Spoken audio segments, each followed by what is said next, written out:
Welcome back to the deep dive. Our mission, as always, is pretty straightforward. We take the sources you send us, articles, research, personal notes, and we pull out the core insights. We give you that shortcut to really getting to the heart of a topic. Exactly. And today we are embarking on a really fascinating one. It's a deep dive that spans, millennia of what you could call wisdom technology. We're looking at this profound synergy between visual form and resonant sound. We're focusing on two very specific tools, a traditional mandala and a really specialized kind of gong. Okay, let's unpack this. The listener who sent this in gave us sources that detail how these tools are designed, not as, just art or a musical instrument. Hi. They're framed as these incredibly precise mechanisms. Mechanisms that encode the entire Buddhist path. Right. We're tracing a journey from the sheer complexity of our daily experience all the way down to stillness, to ultimate cessation and insight. Indeed. And I think the central question that's really guiding us here is how these two technologies, one completely static and visual, the mandala.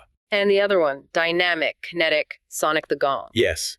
How do they function together as this sort of integrated system for cultivating direct insight into those core concepts? Mm-hmm. Anicca, impermanence. Anatta, non-self. And sunyanatta, emptiness. The core thesis from the sources is what really hooked me. It's this idea of an integrated practice where visual form is used to exhaust the need for form. And sound is used to exhaust the need for sound. It's this self-contained, almost self-canceling system. It's designed to point directly at what's left when you remove all the conceptual scaffolding. What's fascinating here is that concept form exhausting form. It's the absolute foundation of what we're about to discuss. If we were to translate the ultimate aim described in these materials into, say, language that's compatible with the Theravada tradition, Okay. the practice facilitates a very specific cycle. Feeling, perception, and intention arise. Which they always do. Always. Then compassion responds, or wisdom activates. And this is the critical part. Clinging ceases. These tools are built to engineer that moment of cessation over and over in a way that's undeniable. So we have a really clear map for this deep dive. We're going to start by meticulously tracing the visual journey that's encoded in the mandala's geometry. We'll look at how the eye is guided from chaos to stillness. Then we'll need to spend some significant time on the syllabic code inside it, that mantra, and really understand the profound role of that central syllable, hish. And finally, we pivot to sound. We explore the gong not as an instrument, but as the sources so brilliantly put it, an Anicca machine. Let's start with that visual architecture then. Yeah. Because the mandala is, before anything else, it's meditation architecture. It's designed to literally reorganize consciousness. Right. When you first look at one of these mandalas, one of the really complex, detailed ones, there's this immediate psychological pull. It's almost overwhelming. The dizzying even. Yeah, dizzying. But the sources are emphatic that this initial complexity, it's not a flaw, it's a feature. The design is a guided journey.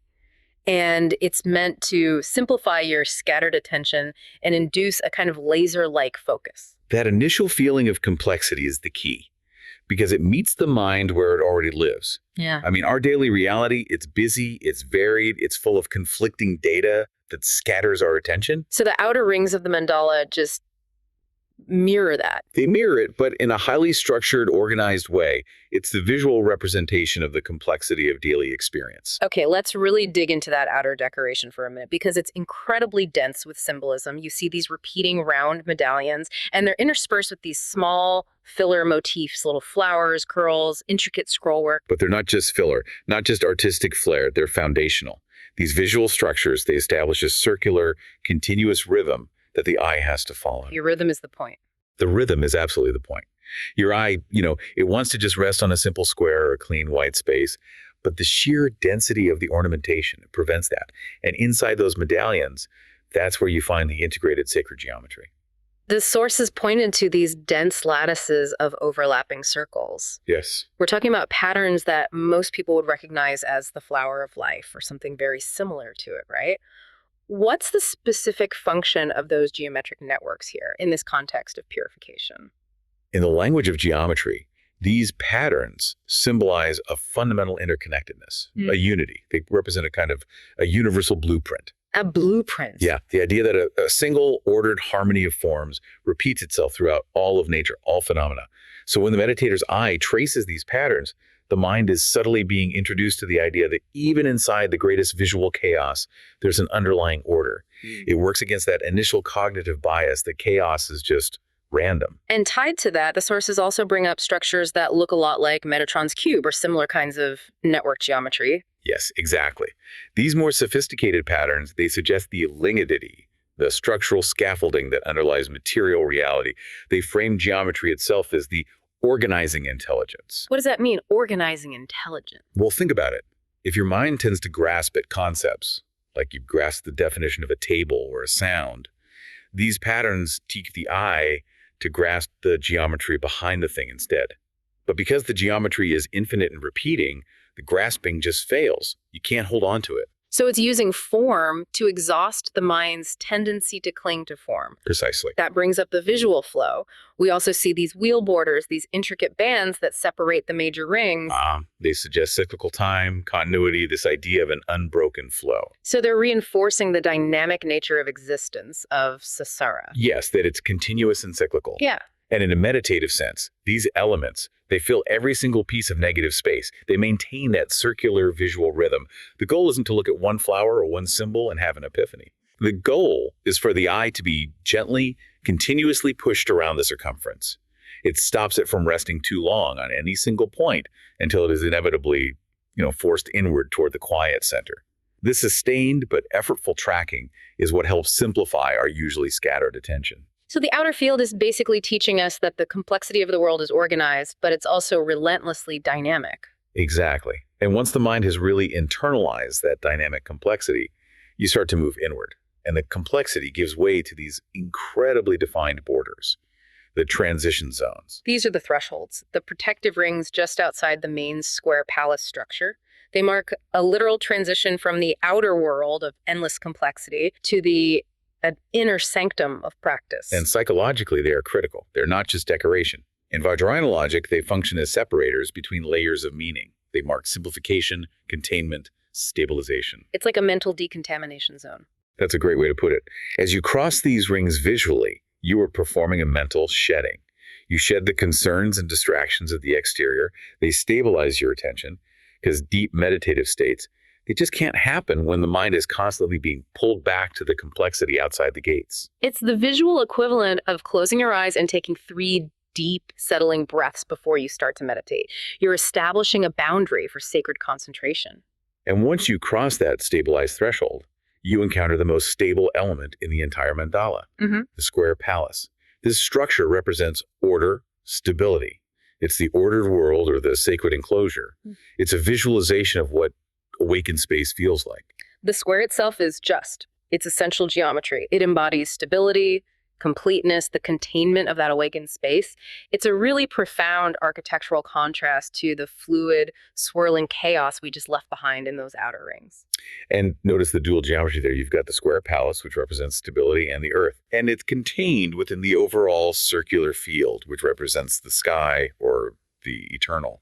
This square within a circle motif, it represents the stabilization of our temporal world within this eternal, unified cosmos. And this ordered palace, it has 4 directional gates, the Taranas. Yes, and these gates, they suggest entry points for realization. They embody what are called the 4 wisdom activities. They signify that there are structured paths into awakening, and they're accessible from any direction. So it doesn't matter where you're starting from. Exactly.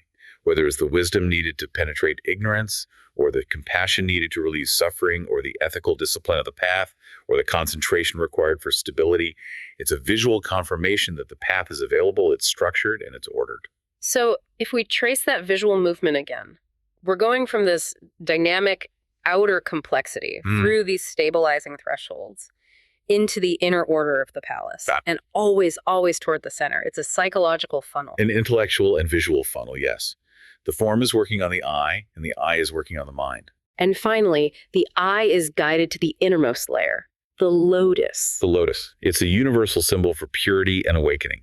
The whole concept is that the lotus grows from the murky pond water, from the suffering, from the complexity, but it remains completely unstained by it. It's a metaphor for realization arising right in the middle of suffering, not needing to escape suffering first. Precisely.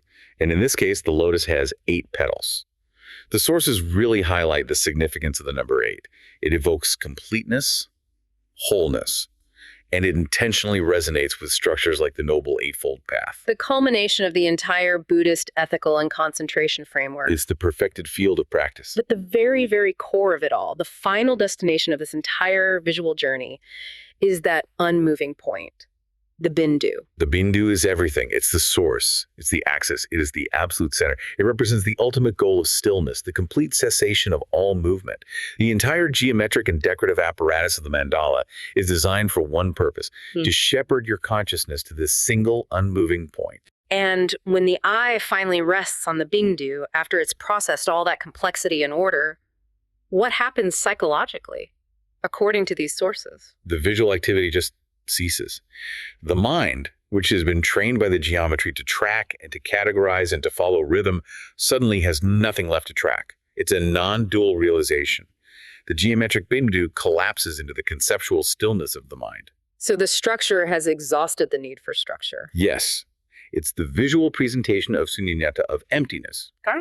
not as nothingness, but as the lack of an inherent separate self in any of the forms you just looked at. Okay, so we've traversed the static visual map. Now we have to shift from just geometry, which purifies attention, to pure doctrine, which purifies the root causes of suffering. Exactly.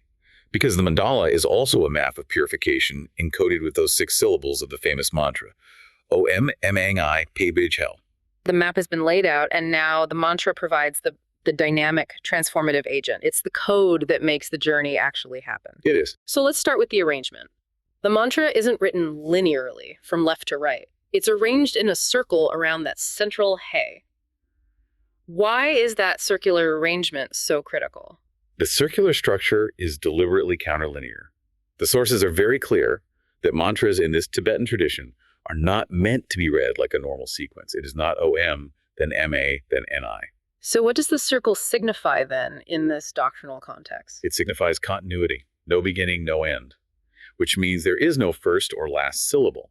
This represents continuous, ceaseless, compassionate activity. The purification is always happening, and it's always available. And doctrinally, this circular flow is a visual expression of pratityasamutpada-dependent origination. Exactly right. It shows that causality, both the causality that leads to suffering and the causality that leads to liberation, is cyclical. It's not a straight line. Every element arises in dependence on all the others. So in this purification cycle, the compassion of one syllable feeds the transformation of the next, and all of it is ceaselessly returning to that unified center. So the mantra is not a sequence of magical words. It's a living map of the compassionate transformation of suffering. the mantra then is a transformative agent. It purifies both the 6 realms of existence, the gati or loka that we might experience, And more fundamentally, the 6 root defilements, the kilesas, that compel us to experience those realms in the first place. This mapping is where the real depth is. Okay, this is an incredibly precise formula. Let's walk through this mapping step by step to see how each syllable is a key to releasing a specific kind of suffering. Let's do it. We'll start with OM. Om purifies the Deva realm. This is the realm of the gods, or of great pleasure. Its core suffering is pride or intoxication. The Pali word is mana. It's the suffering that comes from believing in your own permanence, your own greatness, your own superiority. And the transformation. Humility and openness. It teaches that even moments of great success or pleasure, if you cling to them with pride, they become the very fuel for the next waves of suffering. Okay. Next is MA. Ma purifies the Asura realm, the realm of the Titans or demigods. This realm is defined entirely by jealousy and rivalry Isa. It's the suffering of comparison, of constantly being unable to be content with what you have. The transformation for that is mudita, or rejoicing in the success of others. Yes, it directly reverses that fundamental competitive impulse. Then we have NI, which purifies the human realm. The NI is, of course, highly relevant for all of us. It purifies our core human suffering, desire and attachment. Tara is that insatiable thirst. It's the root of all grasping. So the transformation there is contentment. It is. The practice associated with this syllable helps you see that attachment is the source of the pain, and that freedom comes from accepting what's present. If you observe your own daily dissatisfaction, big or small, almost all of it stems from this thirst. Following the human realm is PA. PAD purifies the animal realm, which is characterized by ignorance and dullness, avijja. This is that state of fundamental misunderstanding of reality, not being able to see things as they truly are. The transformation is clear seeing, or wisdom panya. It sheds the denseness of conceptual confusion. And ME tackles the Preya realm, the realm of the hungry ghosts. ME deals with intense, perpetual craving and lack. Lova, which is often translated as greed or excessive grasping. The defining feature of a hungry ghost is a huge stomach and a tiny little throat. They can never consume enough to satisfy their craving. And the antidote is generosity. The antidote is generosity. The cure for always feeling insufficient is to give away what you hold. It proves that sufficiency isn't based on accumulation. Which leaves the final syllable, Hiya. Hiya purifies the deepest suffering, the kind associated with the hell realms, and this is driven by hatred and aggression, dosa. The transformation here is non-ill will and a radical equanimity. The idea is that suffering is maximized when the mind actively resists and pushes away reality. So the mantra isn't just a prayer, it's a mechanism. The act of reciting or visualizing the syllable helps transform the raw negative energy of the defilement into its corresponding pure, awakened quality. Exactly.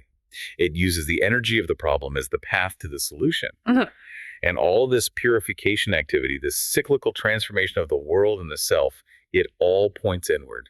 Which brings us back to the structural center. We've established that Hes is the bindu, it's the unmoving point, while the other 5 syllables are in orbit around it. So, why is Hes at the center? And maybe more specifically, why is dosa, hatred, and aversion chosen as the defilement that rests at the absolute core of everything? This is the most profound structural statement the Mandala makes.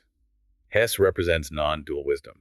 It's the complete unified expression of compassion, which is the active purification of the other 5, and emptiness, the cessation of all dualities. Hes is the heart syllable of Avalokiteshvara, the very embodiment of compassion. So it sounds like the entire universe of our experience, once it's purified by compassion, dissolves back into the wisdom that Hef represents. That is the visual teaching. Now, to your excellent question about dosa.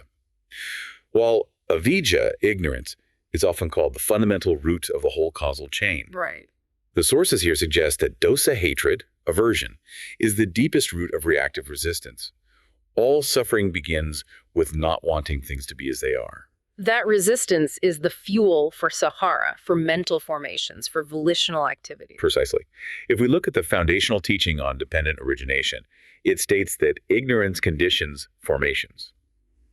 Heal, being centered here, represents the immediate cutting of that reactive resistance, that fundamental aversion to reality. When there's no more aversion, no more resistance, there's no more fuel for mental formation. And therefore, no more becoming. No more becoming. So the visual conclusion is that all the realms collapse into the central wisdom of high, because once aversion is truly cut, the foundational energy for all conflict and suffering is removed. The suffering of the god's pride, the titan's jealousy, the human's desire, the ghost's greed, all of it feeds off the fundamental resistance embodied by dosa. The mantra uses sound and concept to purify these root defilements, returning the mind to the unmoving center. The whole system uses form to exhaust form. It gives you this infinitely detailed, highly structured form, only to demonstrate that when you seek the essence of that form, you find the bindu, no syllable, no realm, no inherent self, only cessation. So we've established the static map, this visual architecture for insight. Now we have to pivot to the dynamic tool that brings these same principles to life in real-time sensory experience. The specialized gong. Yes, it's the active demonstration of the mandala's theoretical center. The gong isn't just a tool for relaxation. It is paired with the mandala because it offers an immediate and undeniable and a very visceral proof of impermanence and cessation. We need to define this gong very carefully, though. The sources make a big point that this is not a traditional tuned bell, and it's not a musical instrument in the way we usually think of one. That distinction is absolutely critical. A bell, it produces a fixed tone. It rings out a specific note, which the mind can easily grab onto and name. Right, that's a C sharp. Exactly. The gong, however, produces this broad spectrum of frequencies without any fixed melody. Its sound is complex, it's shifting, it's constantly developing. It's often described as having an oceanic quality. And what's the most important quality? The incredibly long, decaying resonance. This is why the sources call it an anika machine. It forces the listener to confront change. The sound is inherently impossible to grasp as a stable, fixed object, because from the moment you strike it, it is already decaying. It's already transforming into its own absence. So the meditation is focused on the decay, not the impact. Entirely on the decay. It's a sensory experience where impermanence anicca is made unavoidable. You simply cannot listen to the gong without experiencing change. You really can't. You can't. If you try to hold on to the richness of that initial sound, you immediately experience loss. If you anticipate the silence at the end, you miss the subtlety of the decay. The gong keeps the mind rooted strictly in the present moment of sensory transformation. So the gong presents a sonic cycle that mirrors the mandala's visual journey. Instead of moving from outer complexity to inner stillness, the sound just moves from arising to changing to ceasing. And this cycle, it maps directly onto the core teachings, even if the listener isn't consciously thinking about the mantra. When the gong is struck, the sound arises. That immediately registers in the mind, which maps to nama, mentality, or consciousness. And the physical vibration of the sound vibrates the body, that's rupa, form. Yes, so the interdependence of mind and body, nama rupa, is demonstrated instantly by the sound. And then as the sound fades away, that's the raw, undeniable experience of anicca, of impermanence. The object of consciousness is unstable. It is changing, thinging, dissolving right in front of you or in your ears. It is, and when no sound remains, when the vibration is completely gone, what's the insight there? That's the direct experience of sunyata, emptiness. Yes, emptiness not as nothingness, but as the lack of any inherent, graspable, permanent self in the object. The sound, which was so present just moments ago, is now utterly devoid of inherent existence. Yet the awareness that heard the sound remains. It remains. And that remaining awareness, which is not tied to the object that just ceased, that is the direct experience of anatta, of non-self. The gong makes these abstract doctrines immediate and sensory. It translates these profound, sometimes very difficult philosophical concepts into palpable vibrational data. And the physical design of the gong itself, which often has the mandala visually inscribed on it, reinforces this union. The visual center, is also the sonic center. Striking near the bindu emphasizes those hiya-like, grounding, deep bass frequencies. The tones that relate to non-dual wisdom and cessation. Exactly. While if you strike the outer areas, you produce that riot of complex overtone activity, mirroring the complexity of the outer rings, the sulcuras that need to be purified. So the very technique of the strike guides the entire philosophical experience towards that grounded core. Which leads us directly into application. The sources give a very clear, systematic, and non-ritualistic approach for using these tools to get into deep meditative states or samadhi, unified concentration. And this is focused insight practice. It's not generalized relaxation. This part is absolutely vital. We are moving this theoretical knowledge into something actionable for you, the listener. Right. So the physical requirements are specific. How should a practitioner prepare the environment and themselves? Okay, the environment first. The gong must hang completely freely, so it can resonate for its full duration without being dampened. And always use a soft mallet. Always a soft mallet. The focus is on eliciting rich texture and duration, not raw volume. The meditator can sit or stand a few feet away, maintaining a steady, upright posture. The recommendation is often to keep your eyes softly open at first, or you can gently close them after your body is settled. And the pre-strike instruction is step 1, establish the body. Yes. Before any sound is introduced, you have to establish a foundation of stillness. Feel your contact with the ground. Actively relax the major tension points, the jaw, the shoulders, the solar plexus, the belly, and just let the breath fall into a natural rhythm. And the sources have some crucial preliminary advice here. They do. Do not chant the mantra internally yet. Do not set complex intentions. Just settle the mind and body. Prepare it to be a pure receiver of raw sensory data. Okay, so step 2 is the strike itself. Gentle, precise, near the center, focusing on clarity and that long decay. And then comes the core of the practice. Step 3, listening without following. As the sound arises, the instruction is to observe the raw experience. The vibration, its tonal complexity, how it spreads, how it changes, thins out, disappears, and then silence. The mind must not name the sound, no rich or loud or fading. Exactly, and don't track it using memory or anticipate the silence that's coming. This is pure Vedana, feeling plus sanya, perception, observation. It's stripped of all the conceptual framework. You're just observing the 3 characteristics: change, unsatisfactoriness, and non-self. Which naturally leads to step 4, cessation, nirodha samapatti. The instruction is to stay, eyes fixed or closed, until the sound is completely gone, until the resonance is fully dissolved into the silence. Okay, I have to challenge this point for a second. Nirodha Samapatti, the attainment of cessation, that's classically associated with incredibly advanced meditators coming out of deep, formless jhana states. So how can this gong practice facilitate that directly? What's the difference between this sensory cessation and a full meditative cessation? That is an excellent and a necessary question. Okay. We are not talking about the complete cessation of consciousness that a highly realized monk achieves when entering the ninth jhana. Okay. This practice provides a direct insight into the principle of cessation. It's a micro-cessation. The mind witnesses the perfect, complete cessation of a sensory object, the sound, and at the same time, it registers that the fundamental faculty of awareness does not cease. So the object disappears, but the subject, the awareness, remains, which proves the independence of awareness from the object. Exactly. This sensory realization undermines that deeply held assumption that I am the changing phenomena. You witness the cessation of the object and realize nothing is lost and nothing is added to your fundamental awareness.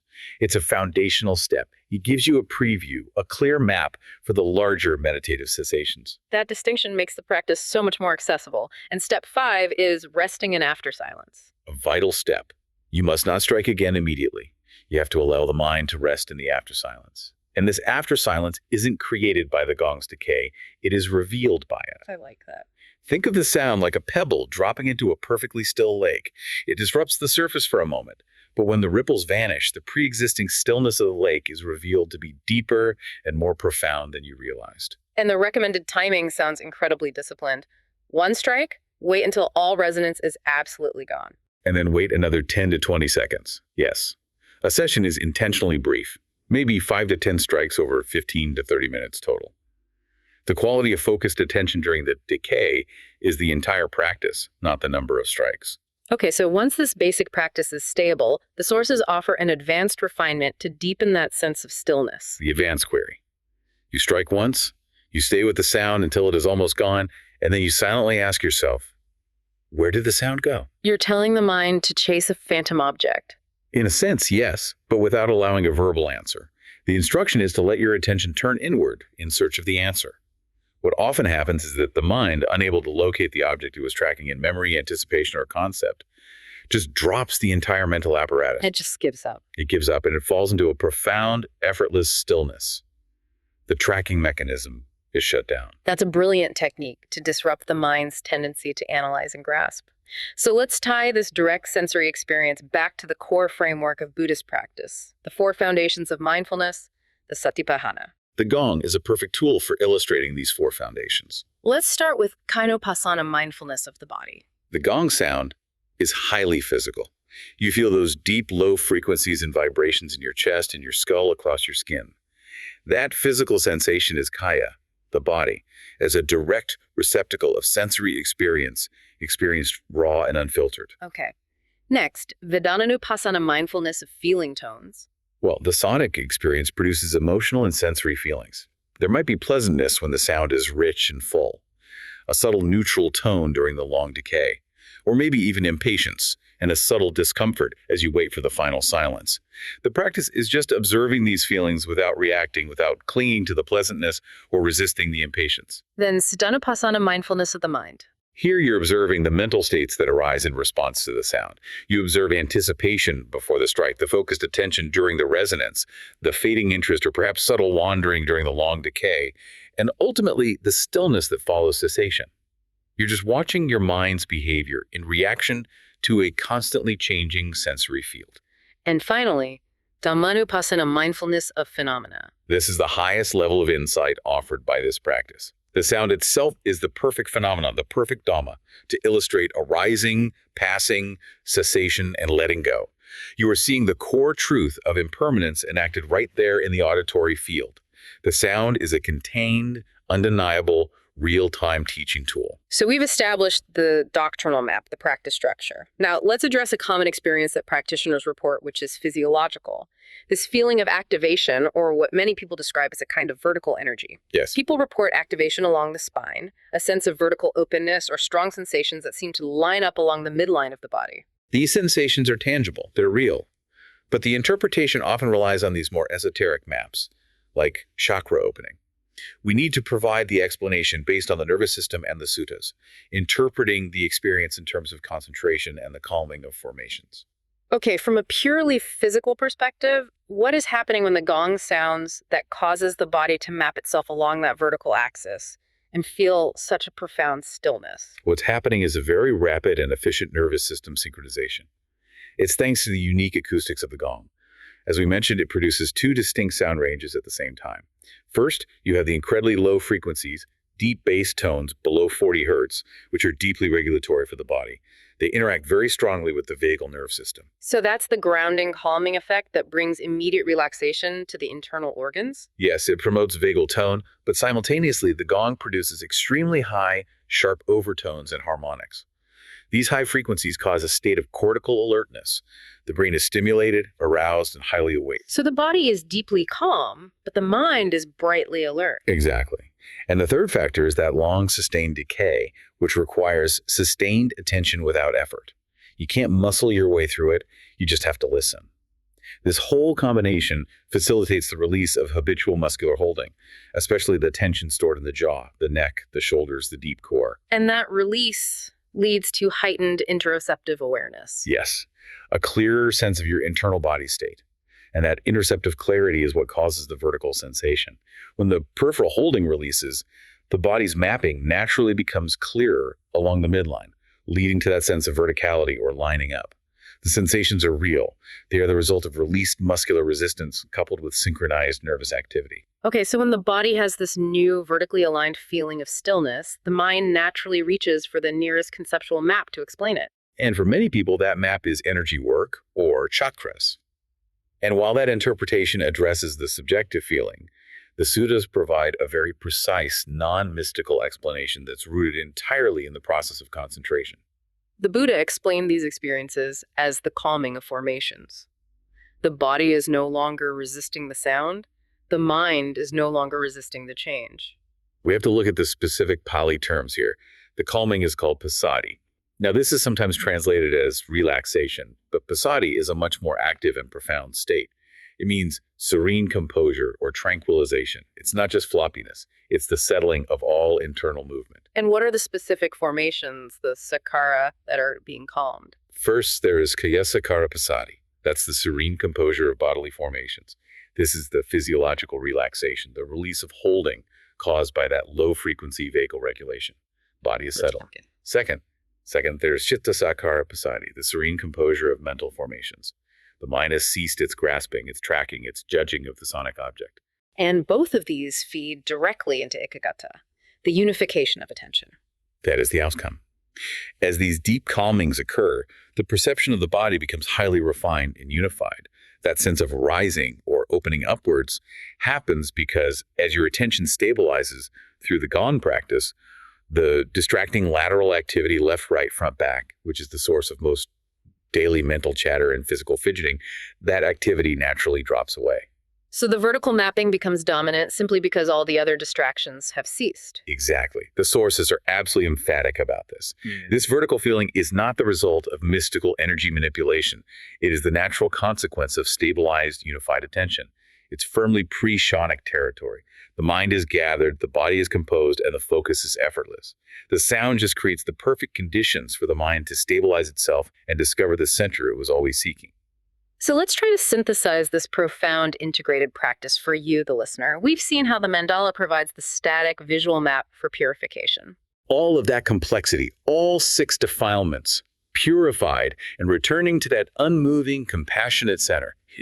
And the gong provides the dynamic, the undeniable, the real-time experience of impermanence.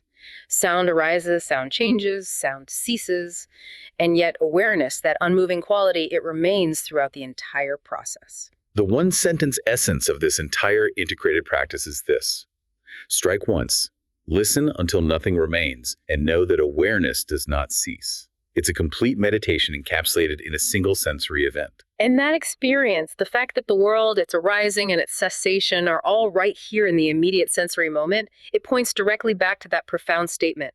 I declare the world, its arising and its cessation right here. We don't need to search for ultimate truth outside the confines of our immediate sensory reality. It's contained right there in the geometry and the resonance. The mandala helps you see that all form dissolves to stillness. And the gong helps you hear that all sound dissolves to silence. So here is a final provocative thought for you to consider based on everything we just covered. The mandala uses form to fully exhaust form, and the gong uses sound to fully exhaust sound. If form and sound are completely and fully exhausted in your immediate sensory experience, what does the remaining unmoving awareness truly rest upon? That unconditioned resting place. That's the space for continued exploration long after the gong falls silent. Thank you for joining us on this deep dive. We'll see you on the next one.